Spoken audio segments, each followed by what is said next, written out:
Okay ဒီနေ့ကတော့ကြော်ညာရိုက်ဖို့အတွက်ကို before and after ရိုက်တယ်နောက်ပြီးတော့လိမ့်ပြီးသွားတဲ့အခါမှာလည်းယူကြော်ညာလေးတွေပြန်လိုက်ခံပြီးဆိုတဲ့အကြောင်းကိုဒီဗီဒီယိုလေးမှာပြပြထားတာပေါ့နော်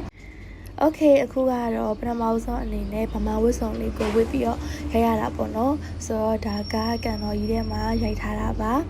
ဆိုတော့ပထမဆုံးဒါ shooting ပြန်ရိုက်တဲ့ထိမ့်မဖြစ်တာပေါ့နော်ဆိုတော့ post တွေပေးမယ်ရိုက်မယ်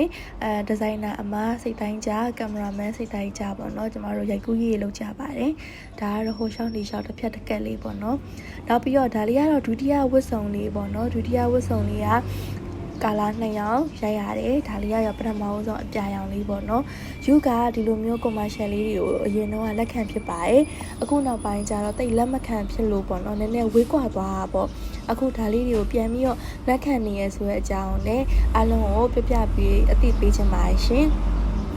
ဒါလေးကတော့နောက်ဆုံးတစ်စုံဖြစ်တဲ့ခုနကအပြာရောင်လေးကိုမှကာလာခွဲလေးအဝါရောင်လေးပေါ့နော်ဆိုတော့ဒီဟာကရွှေသင့်နေဆိုပြီးတော့ Facebook page မှာလည်းရှာလို့ရပါတယ် TikTok ကနေပြီးတော့လည်းရှာလို့ရပါတယ်ဒါကယူနောက်ဆုံးရိုက်တဲ့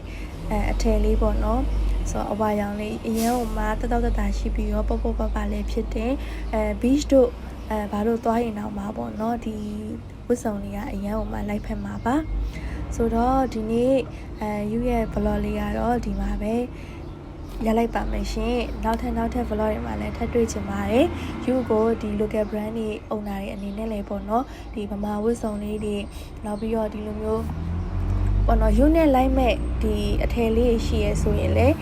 ယူကိုဒီချက်ပေါက်မှာဓမ္မမောဖုန်းနံပါတ်ကနေသစင်ပေါ့နော်ယူကိုဆက်သွယ်ပြီးတော့ဒီ commercial ကိစ္စလေးမေးမြန်းနိုင်ပါတယ်ရှင်အားလုံးကိုကျေးဇူးအများကြီးတင်ပါတယ်ရှင်